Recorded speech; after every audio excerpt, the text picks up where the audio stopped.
In this video, I will show you the easiest and fastest way to navigate in Photoshop. The most famous shortcut for zooming in or out is Ctrl plus to zoom in and Ctrl minus to zoom out, which is not very handy for me because, for example, if I want to navigate to a particular area here, for example, I have to press Ctrl plus, then I have to use the pen to go to the area that I want. That's why I use another shortcut, which is holding Alt, then use the scroll wheel. Just hover over the area you want to zoom in and use the scroll to zoom in and out.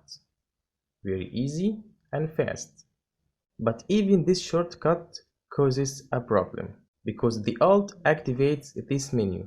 For example, when I zoom in, if I pressed V to select the move tool or E to select the eraser tool or any other shortcut, this will happen. So to solve this problem, we will make the zoom with only the scroll of the mouse by pressing Ctrl K to open the preferences, then go to tools and tick zoom with scroll wheel.